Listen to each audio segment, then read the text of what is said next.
जय श्री राम दोस्तों, मैं केशव पाल आज एक नया वीडियो लेकर आया हूँ इस ज्ञान गंगा से।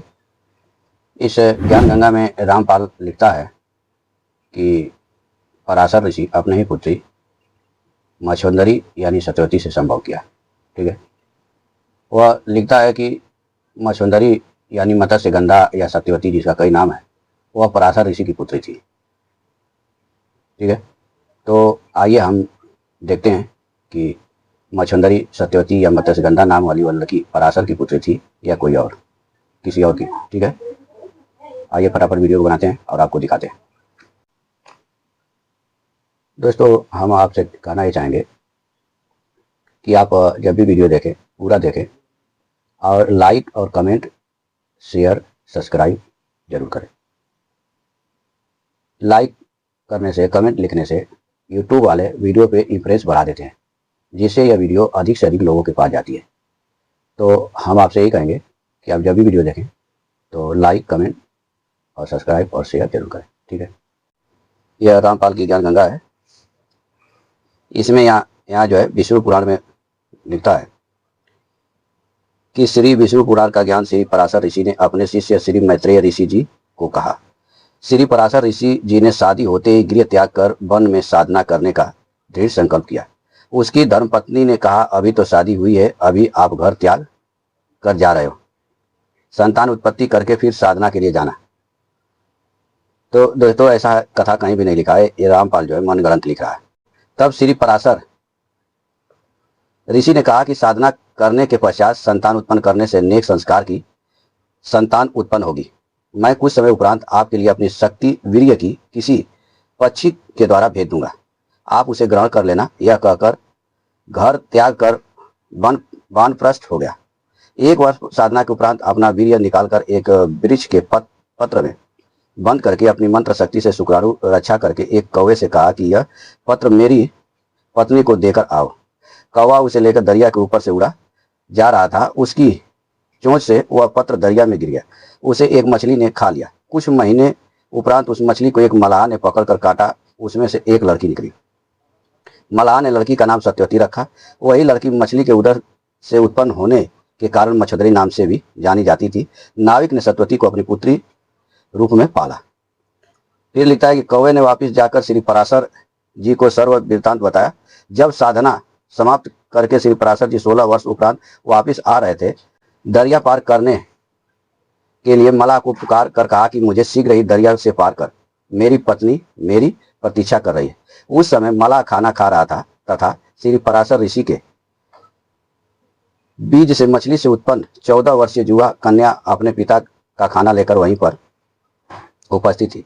मलाह को ज्ञान था कि साधना तपस्या करके आने वाला ऋषि सिद्धि युक्त होता है। आज्ञा का शीघ्र पालन न करने के कारण साफ दे देता है। मलाह ने कहा, ऋषिवर मैं खाना खा रहा हूं, अधूरा खाना छोड़ना अन्य देव का अपमान होता है, मुझे पाप लगेगा। परंतु श्री पराशर जी ने एक नहीं सुनी। ऋषि को अति उतावला जानकर मलाह ने अपनी पुत्री से ऋषि जी को पार छोड़ने को कहा। पिताजी का आदेश प्राप्त कर पुत्री नौका में ऋषि पराशर जी को लेकर चल पड़ी। दरिया के मध्य जाने के पश्चात ऋषि पराशर जी ने अपने ही बीज शक्ति से मछली से उत्पन्न लड़की अर्थात अपनी पुत्री से दुष्कर्म करने की इच्छा व्यक्त की। यानी यह सिद्ध करना चाह रहा है कि जो मच्छोंदरी है, सत्यवती है, वह पराशर ऋषि की पुत्री है। ठीक है, आइए इसको हम देखते हैं। यह देवी भागवत है, इसका द्वितीय स्कंद है। यहाँ पे ऋषि बोले, प्रश्न कर रहे हैं, हे सुब्रत, हे महाभाग, आप इस परम पावन कथा को विस्तार पूर्वक कहिए। आप व्यास जी तथा सत्यवती की उत्पत्ति का वर्णन कीजिए। हम सभी व्रतधारी ऋषि इस विषय में सुनने के लिए उत्सुक है। यानी सत्यवती की उत्पत्ति कैसे हुई और व्यास जी की उत्पत्ति कैसे हुई, इसमें बताया जाएगा। सूत जी बोल रहे हैं, मैं चतुर्वर्ग धर्म अर्थ काम मोक्ष प्रदान करने वाली परमा आदि शक्ति को प्रणाम करके यह शुभ पौराणिक कथा कहूंगा। यहाँ से कथा कर रहे हैं। उपरिचर नाम के एक सत्यवादी धर्मात्मा ब्राह्मण पूजक तथा श्रीमान राजा हुए, जो चेदी देश के शासक थे। उनकी तपस्या से संतुष्ट होकर देवराज इंद्र ने उन्हें प्रसन्न करने के लिए स्फटिक मणि का बना हुआ एक सुंदर सा दिव्य विमान दिया था। उस दिव्य विमान पर चढ़कर चेदी राज सर्वत्र विचरण करते थे। वे कभी भूमि पर न उतरते पृथ्वी से ऊपर ही ऊपर चलने के कारण सभी लोग उन्हें ऊपरीचर वसु के नाम से प्रसिद्ध हुए। यानी पृथ्वी पर नहीं उतरते थे, पृथ्वी के ऊपर ऊपर ही चलते थे, इसलिए उनका नाम ऊपरीचर हुआ। वे राजा अत्यंत धर्मात्मा थे। उनकी धर्म पत्नी का नाम गिरिका था, जो रूपवती तथा सुंदरी थी। महाराज ऊपरीचर के 5 पुत्र हुए, जो बड़े महान वीर एवं परम प्रतापी थे। यथा समय उन्होंने अपने राजकुमारों को अलग अलग देशों का राजा बना दिया। एक बार राजा वसु की पत्नी गिरिका ने ऋतुकाल के स्नान से पवित्र होकर राजा से पुत्र प्राप्ति की कामना की। जिस समय वह प्रार्थना करने लगी, उसी समय उनके पितरों ने उन राजा से कहा, हे राजा, मृगों को मार लाओ। इस आदेश को सुनकर राजा को अपनी ऋतुमती पत्नी का विस्मरण हो आया, किंतु पितरों की आज्ञा श्रेष्ठ मानकर अपने कर्तव्य का निश्चय कर राजा मन ही मन गिरिका का स्मरण करते हुए आकेतक के लिए चल पड़े। यहाँ एक बात समझ लेने वाली बात है दोस्तों कि ये जो धरती के ऊपर ऊपर चल रहे हैं, इसी से इनका नाम ऊपरीचर हुआ। इन राजा की पत्नी का नाम गिरिका है। अब राजा की पत्नी की इच्छा थी कि एक पुत्र की प्राप्ति किया जाए, लेकिन उसी समय राजा के पितरों ने राजा को आदेश दिया कि जाओ मृगों को मार लाओ। अब राजा क्या किया कि पत्नी का स्मरण करते हुए आखेतक के लिए निकल पड़ा। वन में रहते हुए राजा वसु साक्षात दूसरी लक्ष्मी के समान रूपवती अपनी पत्नी का स्मरण करने लगे। इस प्रकार उस कामनी के ध्यान से एकाएक उनका वीर्य रसस्खलित हो गया और राजा ने शीघ्र ही उस रसस्खलित वीर्य को बरगद के पत्ते पर रख लिया। यानी अपने पितरों की आज्ञा तो पालन करने के लिए गए, मगर पत्नी का जो है मन ही मन याद करने लगे। उस याद में उनका वीर्य रसस्खलित हो गया। उसको उन्होंने एक बरगद के पत्ते पर रख लिया। ये रामपाल जो गपोड़ने की बात की थी ना कि मैं कुछ समय उपरांत आपके लिए अपनी शक्ति वीर्य किसी पक्षी के द्वारा भेज दूंगा, ये जो गपोड़ने की कथा कर रहा है, रामपाल गपोड़ रहा है, वहाँ पे ये कथा ये चल रहा है कि ये जो ऊपरीचर नाम के राजा हैं और उनकी पत्नी का नाम गिरिका है, ये जो है गिरिका एक बार ऊपरीचर से कहती है कि मुझे पुत्र की कामना है, पुत्र प्राप्ति करना चाहती हूँ मैं। उसी समय राजा के जो पितर है वो कहते हैं कि हे राजा, मृगों को मार लाओ। अब राजा मृगों को मारने के लिए जाते हैं, लेकिन हृदय से अपनी पत्नी का, लक्ष्मी के समान रूप होती है, अपनी पत्नी का स्मरण करने लगे। इस स्मरण करने की वजह से उनका वीर्य रसस्खलित हो जाता है। रसस्खलित हो जाता है तो बरगद के पत्ते पे रख लेते हैं। अब क्या करते हैं कि यह रसस्खलित तेज व्यर्थ न हो, यह सोचकर तथा स्त्री का ऋतुकाल जानकर उन्होंने ऐसा निश्चय कर लिया कि मेरा तेज सर्वथा अमोघ है, इसमें संदेह नहीं, अतः अवश्य इसे मैं रानी के पास भेज दूं। तब राजा उस वीर्य को बरगद के दोने में रखकर अपनी रानी के पास भेजने लगे। तब उन्होंने रानी का ऋतुकाल जानकर उस वीर्य को अभिमंत्रित किया। अब यहाँ अभिमंत्रित कौन कर रहा है? राजा। और इसमें रामपाल ज्ञान गंगा में किसको लिखा? पराशर जी को। आगे राजा के पास ही बैठे हुए बाज पक्षी को बुलाकर, और उधर ज्ञान गंगा में रामपाल क्या लिखा? कौआ। इसमें क्या लिखा गया है? बाज। उसने कहा, हे महाभाग, तुम इसे ग्रहण कर और शीघ्र ही मेरे घर चले जाओ। हे सौम्य, मेरा हित करने के लिए इसे लेकर तुम मेरे घर जाओ और शीघ्र ही गिरिका को दे देना, क्योंकि आज ही उसका ऋतुकाल है। अब वह बाज लेकर चल देता है दोस्तों।